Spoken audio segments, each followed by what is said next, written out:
दोस्तों बात करें भादरा कस्बा क्षेत्र की, तो भादरा कस्बे में लगातार लोग गंदा पानी पीने को मजबूर है। दोस्तों हमने कल भी आपको बताया था कि वार्ड नंबर 30 में लोग किस प्रकार गंदा मटमैला और बदबूदार पानी पीने को मजबूर है। दोस्तों भादरा कस्बे में लगातार जलदाय विभाग के पाइप लाइनों से गंदा पानी और बदबूदार पानी आ रहा है, और इसका कारण दोस्तों सीवरेज की जिस प्रकार से सीवरेज लाइन डाली गई है, और सीवरेज लाइन का कनेक्टिविटी जो है वो जलदाय विभाग के पाइपों में हो रही है। और दोस्तों कहीं ना कहीं तो जो ये कुई शौचालय की होती है उनकी कनेक्टिविटी भी जलदाय विभाग के पाइपों में पाई गई है, और जो नालियां आप अपने गली मोहल्लों में देखते हैं उन नालियों की कनेक्टिविटी भी दोस्तों जलदाय विभाग के पाइपों में सीधी सीधी पाई गई है। तो ऐसे पानी को पीकर लोग बीमार हो रहे हैं, और दोस्तों बड़ी संख्या में लोग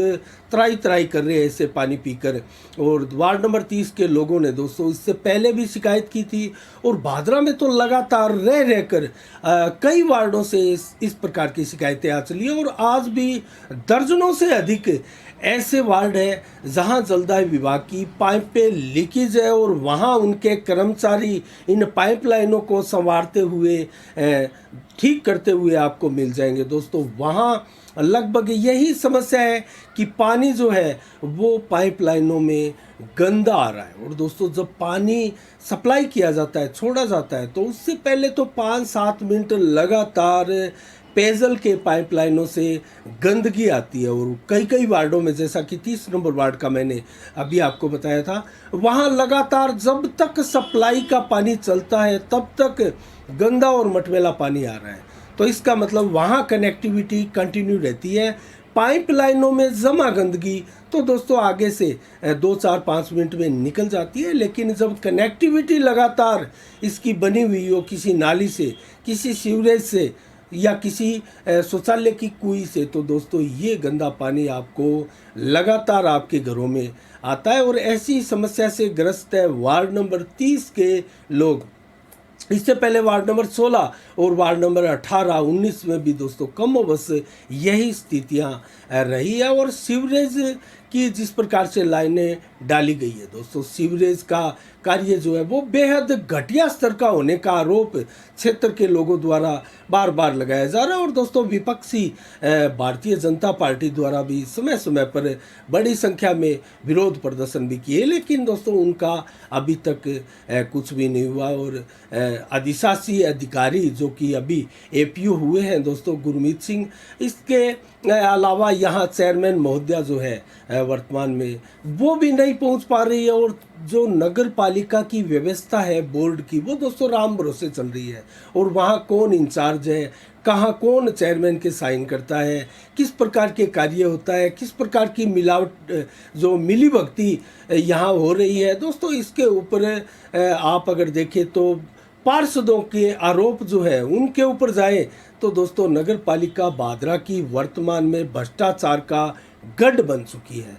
और ऐसा भ्रष्टाचार जो कि दोस्तों इसकी अगर बड़े स्तर पर किसी जांच एजेंसी से जांच कराई जाए तो यहाँ बहुत बड़ा घोटाला भी मिलने की पूरी संभावनाएं पार्षदों द्वारा व्यक्त की जा रही है, जो कि विपक्ष के पार्षद है भारतीय जनता पार्टी के। तो कुल मिला के दोस्तों भादरा की स्थितियाँ जो है सीवरेज को लेकर भी अच्छी नहीं कही जा सकती, और वर्तमान में दोस्तों जिस प्रकार से भ्रष्टाचार का गढ़ बनती जा रही है पालिका, उसको लेकर भी बहुत बड़ा सवालिया निशान यहाँ क्षेत्र की व्यवस्थाओं पर लगता है। और दोस्तों यहाँ बेशक कानून व्यवस्था का सवाल कोई बहुत बड़ा मुद्दा यहाँ नहीं है, कानून व्यवस्था को कुल मिला के हम सुचारू कह सकते हैं। वर्तमान में विधायक बलवान पूनिया का ये जो कार्यकाल है उसमें कानून व्यवस्था जो है वो बीच बीच में ज़रूर जो खराब हुई थी, और लोगों ने आंदोलन भी किए होंगे, लेकिन लगातार कानून व्यवस्था खराब यहाँ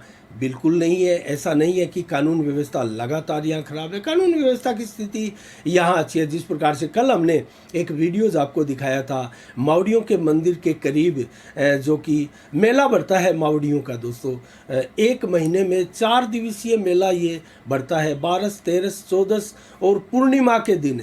इन चारों ही दिनों में पुलिस की तरफ से दोस्तों कर्मचारी यहाँ नियुक्त होते हैं, पुलिसकर्मी, और व्यवस्था कुल मिला के बनाई जाती है।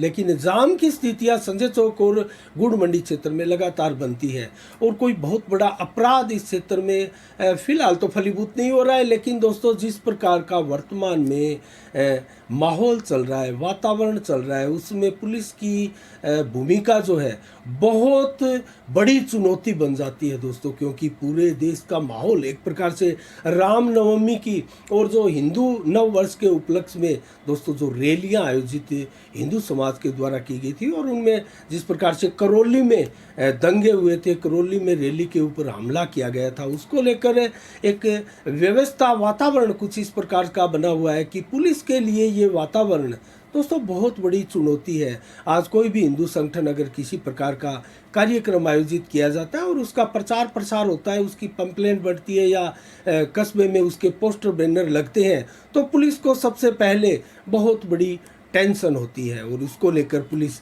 छानबीन भी करती है कि किस संगठन द्वारा है, किस स्तर पर यह कार्यक्रम आयोजित किया जाएगा और कितनी इसमें भीड़ जुटेगी। तो इस प्रकार से दोस्तों पुलिस की भूमिका है वो बहुत ही चुनौतीपूर्ण है। और लेकिन कानून व्यवस्था का यहाँ सवाल नहीं है, कानून व्यवस्था यहाँ कुल मिला के ठीक है। जाम की स्थिति ज़रूर बादरा कस्बे में विचित्र और विकट होती जा रही है, क्योंकि जाम दोस्तों लगातार गाड़ियों का, वाहनों का काफिला बढ़ता जा रहा है। जैसे जैसे शहर की आबादी बढ़ती जा रही है उसी प्रकार से दोस्तों वाहनों की संख्या बढ़ती है और वाहनों की संख्या जब बढ़ती है तो किसी भी कस्बे में जाम की स्थितियां भी विकट होने लगती है। और बादरा में एक बहुत बड़े एक प्रकार से मैं कहूँ तो पार्किंग स्थल की आवश्यकता है, क्योंकि दोस्तों बादरा जो गांव देहात क्षेत्र से कोई गाड़ी आदि लेकर वाहन आता है तो उनको अगर कोई सामान खरीदना है तो वो अपनी गाड़ी को कहाँ पार्क करे, इसकी बहुत बड़ी कमी यहाँ है।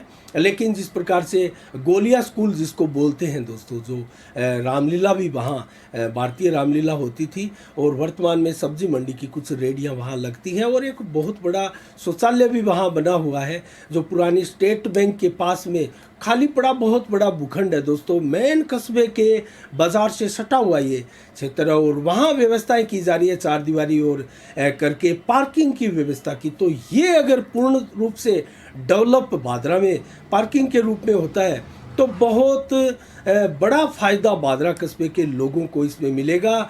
और बादरा बाज़ार में जो आड़े टेढ़े वाहन खड़े करते हैं लोग, उनसे निजात लोगों को ज़रूर मिलेगी और काफ़ी वर्षों तक हमारी जो ट्रैफिक व्यवस्था है उससे हमें बहुत ज़्यादा मुश्किलात का सामना नहीं करना पड़ेगा। तो कुल मिला के दोस्तों ये रही आज की समीक्षा और अपडेट।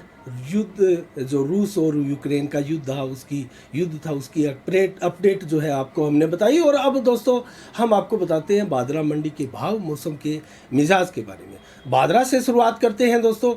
बादरा सरसों 6370 रुपये प्रति क्विंटल रही, चना के भाव 4800, ग्वार के भाव 6155 रहे, जबकि नौहर में ग्वार दोस्तों 6268 के भाव रहे और सरसों के भाव 6703, चना के भाव 4825 और गेहूं के भाव 2297 रहे, जबकि जौ के भाव 2797 रहे नौहर मंडी में। और सरसा मंडी में सरसों दोस्तों 6600 रुपये और नरमे के भाव 11930 रुपये प्रति क्विंटल रहे। विजयनगर मंडी में सरसों दोस्तों सरसों के भाव 6649 रहे। और सादुलपुर मंडी हमारा कस्बा पड़ोसी राजगढ़ दोस्तों, वहाँ गुआर 6260, चना के भाव 4850, मूंग के भाव 6300, मोट के भाव 6800, बाजरा के भाव 2075, जबकि गेहूं के भाव 2200 रुपये रहे और जौ के भाव भी 2700 रुपये प्रति क्विंटल रहे। हिसार मंडी में सरसों दोस्तों 6550 रही, नरमा के भाव 11410 रहे। आदमपुर मंडी में सरसों 6532, जबकि नरमा 11900 रुपये प्रति क्विंटल का भाव रहा और ग्वार के भाव 6170 रहे, जबकि गंगानगर मंडी में सरसों आज 6525 रुपये प्रति क्विंटल बिकी है। और संगरिया मंडी में सरसों 6750, जबकि रावतसर मंडी में सरसों 6990 और गेहूँ बिकी है 2030 के ये भाव रहे। तो दोस्तों ये रहे मंडियों के भाव। मौसम के मिजाज के बारे में बताएं तो आज 16 अप्रैल को 38 से 41 डिग्री टेम्परेचर दिन भर बादरा कस्बे में रहा और 11 से 22 किलोमीटर की रफ्तार से हवाएं चली। बादल बिल्कुल नहीं थे। रात्रि को भी नाम मात्र 5 से 7% बादल छाए रहेंगे। 33 से 39% जो डिग्री टेम्परेचर है वो बरकरार रहेगा, अर्थात गर्मी का हल्का एहसास ज़रूर रहेगा। लेकिन कल से दोस्तों प्रचंड गर्मी पड़नी प्रारंभ वापस हो सकती है, क्योंकि 27 से 39 डिग्री टेम्परेचर कल दिन में रहेगा और 40 से 42 डिग्री टेम्परेचर कल दोपहर को रहेगा, और उसके बाद में 35 से 41 डिग्री टेम्परेचर कल शाम को रहेगा, और बादल 80% दिन में छाए रहेंगे। उसके बाद में 100% तो रात होते होते दोस्तों 50 और 10-20% ही बादल छाए रहेंगे। और कुल मिला के 28 से 31 सेंटीग्रेड तापमान जो है वो रात्रि को रहेगा।